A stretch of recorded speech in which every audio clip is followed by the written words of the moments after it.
Assalamualaikum warahmatullahi wabarakatuh. Apa kabarnya para peserta didik semua dimanapun kalian berada. Kemarin saya sudah menjelaskan teori tentang CCTV pengapian konvensional secara textbook ya.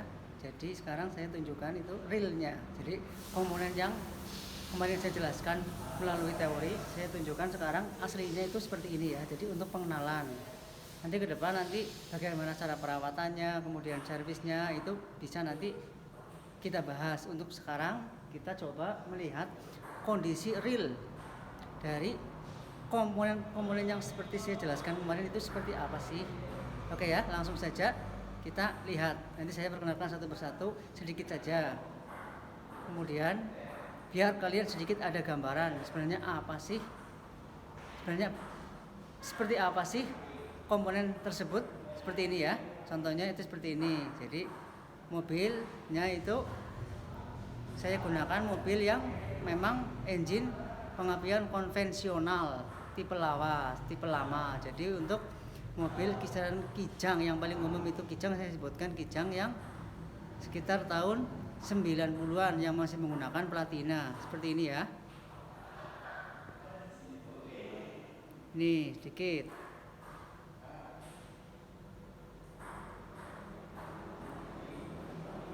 Kemudian ini sedikit ya.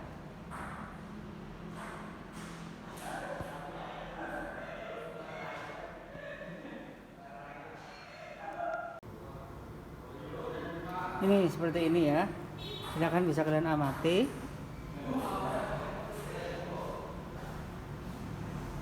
Saya ambil dulu ya semua bodinya saja mobil biar kalian itu sedikit ada gambaran. Ini mobil yang seri lama, tapi untuk engine sebenarnya sama sih. Teknologi sekarang itu hanya melakukan pembaharuan saja. Jadi seandainya kalian dari dasar sudah tahu komponen seperti apa, fungsinya seperti apa, komponennya itu paham, walaupun mobil yang terbaru sekalipun kalian sudah jelas paham, karena teknologi itu kan hanya pengembangan, secara prinsip sama ya. Jadi saya dekatkan, kita pertama ya masuk ke sistem pengapian konvensional. Kemarin di textbook saya jelaskan di sini, ini realnya itu ini baterai, ini adalah komponen baterai. Ini seperti ini. Biasanya kalau mobil seperti ini menggunakan ampere yang ukuran, kita lihat ya. Gimana untuk melihat ampernya? Itu di sini. Nih. Ini saya buka ya. Nih. Jadi speknya itu ini ada kodenya 55D. Kemudian biasanya menggunakan N50Z. Ya. Ini komponen yang sebagai sumber arus listrik ya, ini berbentuk DC sumbernya, bukan AC ya. Cara perawatannya gimana? Nanti saya jelaskan. Kemudian setelah baterai kemarin di teorinya kita urut ya. Dari baterai ini nanti masuk ada komponen. Kemudian masuk langsung saja ke kunci kontak ya. Jadi untuk kunci kontak tentunya ini langsung terhubung ke roda kemudi sini ya. Yuk kita lihat dulu. Ini untuk kunci kontak itu seperti ini. Mungkin bagi kalian anak-anak yang baru melihat mungkin biar jelas ini. Jadi kunci kontak itu namanya ini ya. Ini di kemudi itu namanya ini kunci kontak itu ini ya. Dari baterai terhubung kunci kontak sebagai saklar untuk menghubung dan memutus arus. Nah ya, balik lagi ya. Dari kunci kontak itu dirangkai menggunakan beberapa kabel. Kemudian ada lagi komponen yang kemarin saya jelaskan, ini koil pengapian. Ini seperti ini nih. Ini koil pengapian. Ini fungsinya adalah menaikkan tegangan dari baterai yang dari 12 volt menjadi 5.000 sampai 25.000 volt. Kemudian dari koil pengapian nanti masuk ke ini yang kemarin dijelaskan cukup panjang lebar, yaitu sebuah komponen bernama distributor. Ini distributor itu seperti ini ya, kita buka ya, coba ya. Ini distributor itu seperti ini nih. Buka aja nih, itu komponennya itu banyak,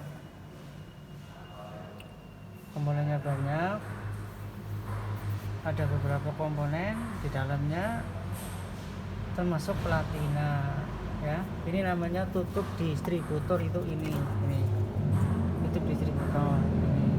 Kemudian distributor itu biasanya untuk yang mobil seperti ini ada 4 kabel tegangan tinggi untuk businya sendiri, kemudian 1 untuk koil pengapian di sini.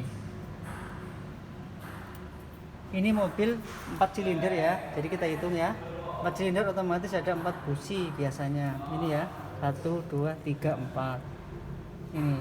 Jadi dari distributor nanti masuk ke masing-masing busi. Cukup jelas ya.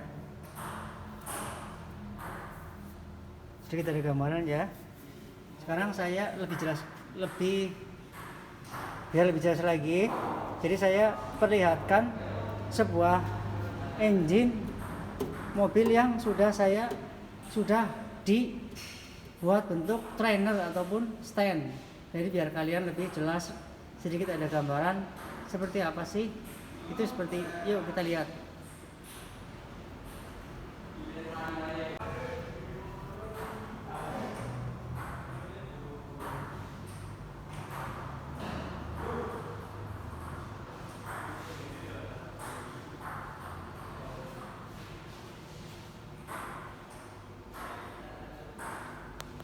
Nah ini ya, ini sebuah engine atau trainer istilahnya yang sudah dibuat biar kalian itu sedikit ada gambaran. Kalau tadi kan di dalam engine langsung body, sekarang di sebuah trainer.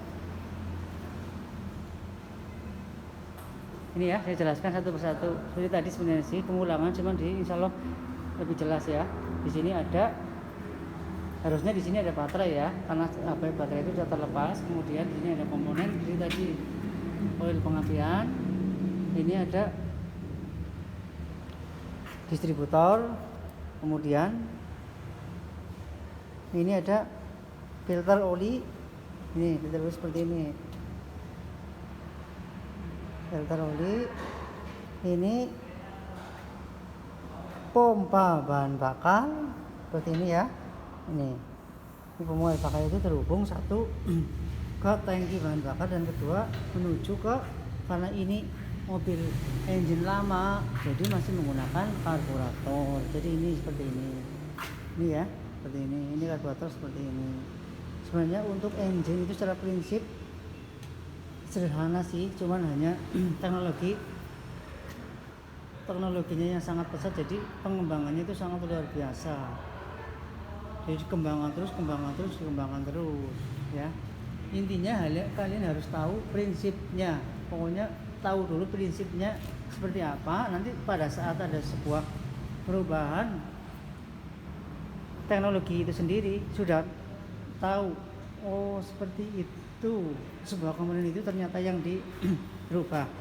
Jadi ini kembali ya, ini koil pengapian seperti ini koil pengapian, ini tutup distributornya. Saya buka ya, ini seperti itu nih. Ini penerapannya di mobil-mobil yang memang 90-an sih. Sebenarnya sih masih banyak yang masih sering digunakan di masyarakat sekitar kita, itu masih banyak mobil seperti ini. Walaupun mungkin secara teknologi udah ketinggalan, tetapi memang faktanya untuk mobil yang seperti ini secara perawatan itu, ingat ya, secara perawatan itu sangat mudah, ringan dan ekonomis. Itu dari segi kelebihan. Untuk segi kekurangannya yang jelas memang sudah ketinggalan zaman. Kemudian yang paling sering trouble itu biasanya kalau mobil itu terkena air. Kalau komponen seperti ini kalau terkena air saja itu hujan, rembes itu sudah otomatis bermasalah. Biasanya kerusakan ringannya mobil itu sedikit ngadat, jalannya ngadat ya. Dan yang paling parah tentu saja mobil itu mogok. Makanya sering kan kita jumpai ada mobil-mobil yang pengapiannya masih konvensional, hujan tiba-tiba mogok. Sebenarnya yang seperti ini tuh, air itu masuk ke komponen ini sehingga terjadi konslet. Kalau mobil yang sekarang yang sudah menggunakan sistem digital tentunya kan aman air, tapi juga masing-masing ada kelebihan ada kekurangannya. Mobil yang digital yang sekarang pun tetap ada kekurangannya. Apa sih kekurangannya? Nanti saya jelaskan di pertemuan lain kali ya. Untuk sekarang saya fokus ke pengapian konvensional dulu biar kalian itu benar-benar paham secara prinsip, benar-benar paham. Walaupun mungkin untuk akhir-akhir ini memang sudah sedikit ditinggalkan, dan untuk ke depan mungkin sekali lagi ya, mungkin memang sudah tidak diproduksi mobil seperti ini.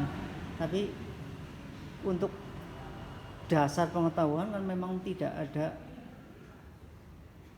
ujungnya, karena memang dasar sebuah engine motor itu memang dari yang seperti ini, sehingga walaupun sekarang sudah sangat maju pun tetap secara prinsip sama seperti ini ya. Jadi saya harapkan di sini kalian paham dulu, benar-benar paham masing-masing komponen, masing-masing fungsinya secara fungsi, prinsip. Kemudian nanti seandainya nanti saya jelaskan, menampilkan atau menjelaskan sebuah materi tentang engine yang lebih teknologinya lebih maju, tentunya sudah ada gambaran, oh ternyata hanya pengembangan di bagian seperti itu. Seperti komponen contoh koil. Untuk koil mobil yang sekarang itu tentunya beda ya, walaupun kalian sudah tahu secara prinsip mungkin sama, fungsinya sebenarnya sama, merubah tegangan, menaikkan tegangan, ataupun istilahnya merubah arus dari kecil ke besar. Itu mungkin secara fungsi dia sama, tapi secara wujud barang jelas nanti beda. Semakin kesini semakin mungkin semakin kecil, mungkin semakin ringan, mungkin semakin ramah lingkungan, dan semuanya. Distributor pun seperti itu, kabel tegangan tinggi pun seperti itu, bahkan busi pun seperti itu ya. Jadi jangan heran nanti kalian mungkin ada sebuah mobil ya, sebuah mobil yang harga businya saja satu itu sampai 100.000. Bayangkan saja, bandingkan ini dengan ini. Ini busi ini satu saja itu harganya untuk mobil seperti ini hanya 12.000. Tapi di mobil yang sekarang itu ada satu busi saja harganya 100.000. Jadi walaupun fungsinya sama, itu kan fungsinya busi apa sih? Mempercikan bunga api ya, biar terjadi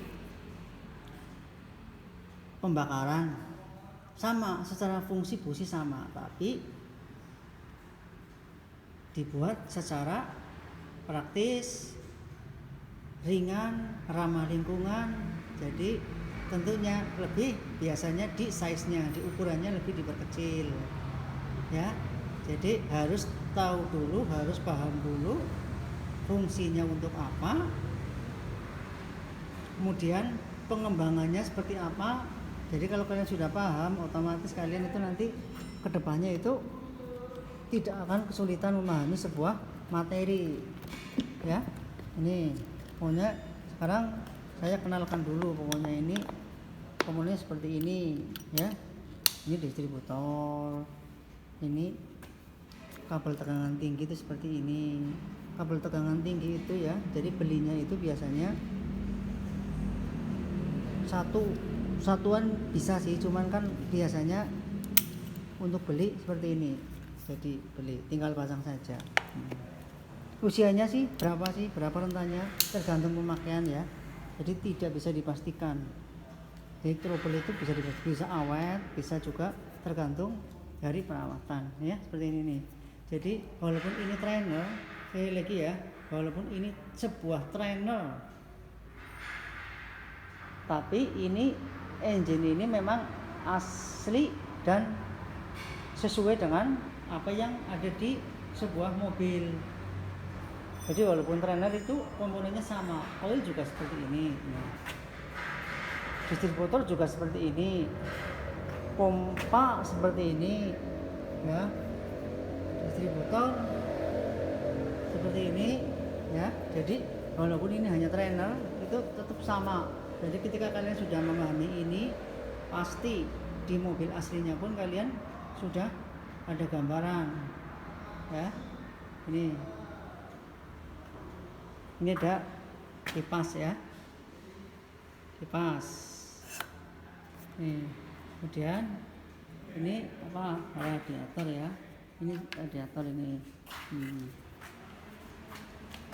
Ini radiator. Ini tutup radiator.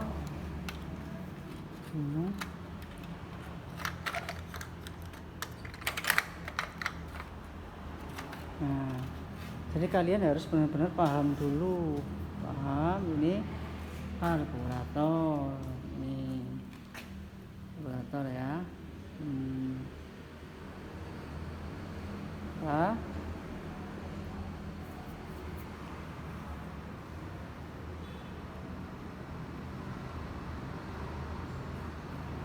ya, nih. Kalau kalian sudah paham, benar-benar paham, nanti kita coba di pertemuan selanjutnya untuk mencoba menghidupkan engine itu seperti engine ini kita hidupkan, ya. Jadi sekarang kalian harus paham dulu, benar-benar paham komponennya, ya. Nah, ini kemudian ini, ya, stick oli itu seperti ini, ya. Jadi mungkin kalian harus sepele, tapi kalau memang tidak tahu, ya memang tidak. Nih, stick oli, ya. Cara mengecek olinya seperti ini. Jadi kalian menggunakan macun, bersihkan. Kalian lihat ini, di sini ada ini, saya kasih kelihatan itu, ya.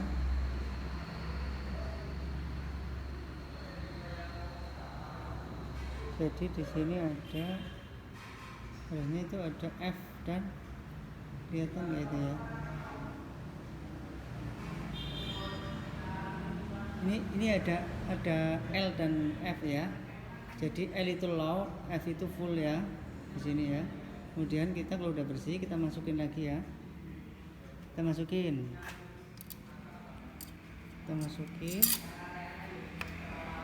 Ya, caranya seperti ini. Ingat, cara ngeceknya seperti ini. Ingat, tadi harus dibersihkan dulu biar nanti ketahuan. Kemudian kita angkat, kita lihat. Nah, itu kan kelihatan itu. Itu sudah diangkat, dia berada di antara L dan F, tapi dia condongnya ke L, jadi low. Jadi otomatis oli yang di dalam sini sudah sangat sedikit, jadi harus ditambah, ya. Kadang hal seperti ini, hal kecil pun kalian itu tidak paham karena memang baru pertama lihat, belum tahu fungsinya seperti apa sih. Cara ngeceknya pun itu harus latihan. Walaupun gampang seperti tadi, tapi kalau tidak latihan itu nggak bakal bisa. Jadi kalian harus selalu memahami dan selalu berlatih terus apabila ingin mahir dalam dunia otomotif, ya. Kemudian ini saya kasih, ini saya dekatkan, ya. Ini sedikit, ya, ke menyerempet ke sistem pembinaan tenaga, ya. Jadi ini yang di sistem pembinaan tenaga itu flywheel itu ini. Jadi flywheel itu ini yang terhubung dengan kopling, kemudian roda gigi transmisi itu ini, ya. Jadi ini untuk pengetahuan saja sedikit. Nanti saya lanjutkan di sistem pembinaan tenaga dan sasis. Sekarang fokus ke listrikan dulu. Nah, sekarang selanjutnya setelah kalian paham ini di engine yang konvensional, ya, di engine-nya konvensional yang untuk, ingat, jadi konvensional itu istilahnya manual itu, ya. Jadi Kalau yang konvensional itu manual, kalau yang elektrik itu yang digital gitu aja ya gambarannya. Jadi saya jelas di sini saya tekankan ini sekali lagi ini yang konvensional atau yang versi manual ya, secara teknologi, secara alat itu memang masih maaf ya sedikit jadul. Sekarang saya tunjukkan sebuah engine, kita bedakan ya, kita bedakan sebuah engine yang sudah sedikit melakukan dirubah ya sama pihak perancangnya sana. Jadi komponen-komponen seperti ini mereka sudah dilakukan pembaharuan tadi yang seperti saya bilang. Jadi dibuat lakukan pengembangan ya, sama-sama ya. Jadi sama-sama mobil. Kalau ini kan trennya mobil Kijang ya. Sekarang masih saya kasih lihat untuk mobil Kijang yang mobil 7K.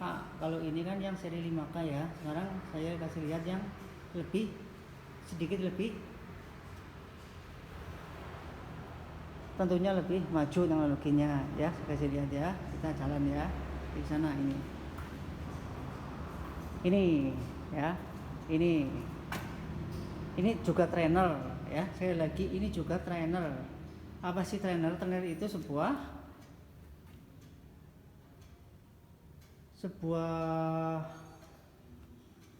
komponen yang dirakit untuk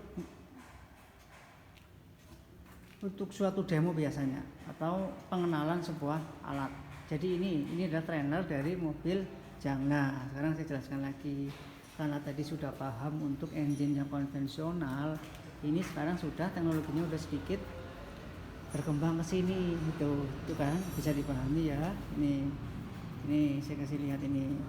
Ya, komponen yang tadi saya jelaskan sedikit banyak tadi komponen itu ini koil pengapian gitu kan.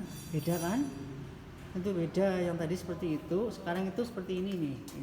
Jadi ini saya kasih lihat. Nih. Ini koil pengapiannya seperti ini nih ya. Ini. Dari kabelnya pun beda ini kan. Ini kabelnya pun beda tentunya. Yang tadi itu besar-besar, sekarang kecil. Dari koilnya pun itu kecil ini. Jadi koilnya itu kecil ini. Nih koilnya kecil ya. Kemudian distributornya itu pun nih beda ini. Distributornya itu pun beda ini. Lebih tentunya lebih rumit. Ini bisa dibuka sih besok saya buka ya untuk pertemuan selanjutnya. Sekarang dipahami dulu. Untuk silinder masih sama 4 silinder. Jadi lubang businya itu masih 4 ya. Jadi untuk mobil-mobil yang sekarang itu memang biasanya untuk pemakaian masyarakat kita masih menggunakan 4 silinder ideal ya. Ini beda ya, kan beda itu, otomatis beda, koilnya beda, distributornya beda. Kemudian ini kalau untuk blok dan itu masih sama ya, ini sama seperti tadi. Bedanya yang mencolok di distributor dan koil pengapian. Kemudian ini yang paling penting tadi itu kalian yang paling beda ya. Jadi yang paling beda banget itu dengan sistem yang tadi dengan sekarang itu ini kasih lihat ini. Nah ini yang paling beda itu di sini. Jadi yang menentukan sebuah perubahan dari teknologi itu ya ini. Jadi tadi itu yang pengapian konvensional masih menggunakan karburator ya. Jadi karburator yang fungsinya untuk mencampur bahan bakar dan udara biar terjadi pembakaran secara. Jadi karburator itu komponen mekanik sebenarnya. Karburator itu bisa dibongkar, bisa di servis. Biar kalian paham, saya balik ya, sana lagi ayo. Ini saya kasih lihat lagi. Ini karburator kan ini nih, seperti ini. Ini karburator ini fungsinya sebenarnya sama sih. Fungsinya ini, komponen ini itu mencampur udara dan bahan bakar supaya terjadi pembakaran di ruang bakar. Jadi bensin itu ya, bensin seandainya tidak dikabutkan dengan komponen ini, itu tidak bakal menyala, walaupun dipercikan dengan komponen busi itu tidak akan menyala. Jadi butuh komponen yang dibuat sedemikian rupa bernama karburator, kemudian berfungsi untuk mencampur udara dan bahan bakar tadi. Tapi ini komponen ini masih mekanik ya. Jadi mekanik itu komponen itu bisa diservis, bisa dibuka, bisa disetel, bisa diperbaiki kalau rusak. Itu komponen ini tuh bisa diperbaiki, komponen karburator itu. Tentunya ada kelebihan, ada kekurangannya. Kelebihannya apa sih? Kelebihannya tentunya tadi ketika terjadi kerusakan bisa diservis. Kelemahannya apa? Kelemahannya itu memang tidak ramah lingkungan. Tentunya untuk bahan bakar sedikit agak boros karena komponen seperti ini otomatis kan aus ya, dipakai terus menerus kan aus. Jadi otomatis harus komponen tersebut lambat laun akan aus. Jadi perlu perawatan. Nah ya, ini karburator itu seperti ini. Ingat fungsinya apa sih? Mencampur udara dan bahan bakar. Ya, sekarang balik lagi ya. Ini diingat-ingat. Jadi karburator itu komponen mekanik ya. Fungsinya seperti tadi, mencampur bahan bakar dan udara ya. Jadi untuk mobil yang lama ya, mobil-mobil yang mungkin era 90-an lah. Kemudian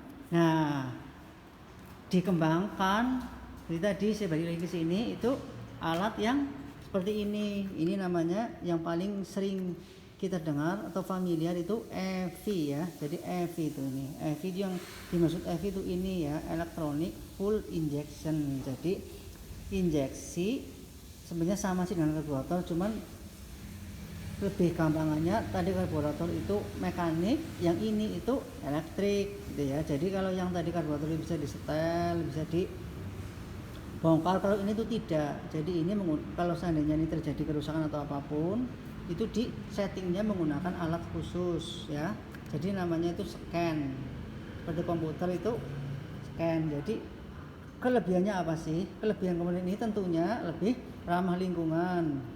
Jadi untuk bahan bakarnya sudah di set menggunakan komputer otomatis, disetting sedemikian rupa. Kalau tidak bisa di setel otomatis ya.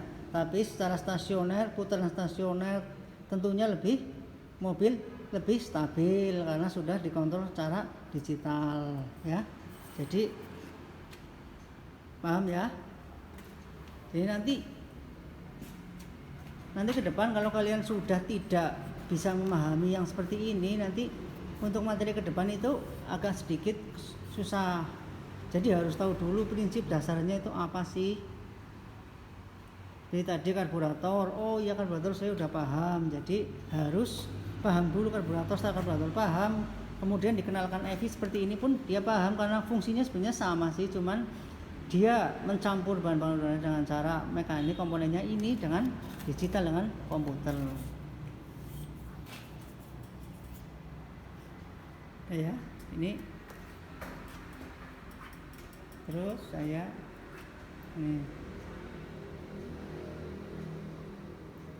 saya kasih dari jauh ya.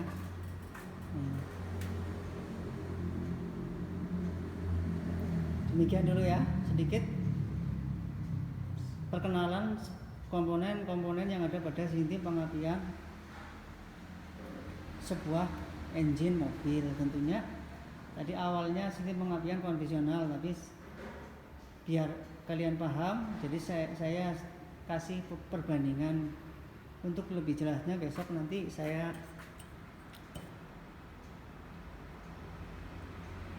jelaskan lagi, tentunya dengan teknologi-teknologi yang lebih canggih. Jadi saya harapkan kalian terus tidak segan-segan untuk belajar ya, terus belajar memahami apabila ingin menguasai dalam dunia otomotif. Ya, demikian dulu sedikit materi dari saya akhiri ya. Assalamualaikum warahmatullahi wabarakatuh.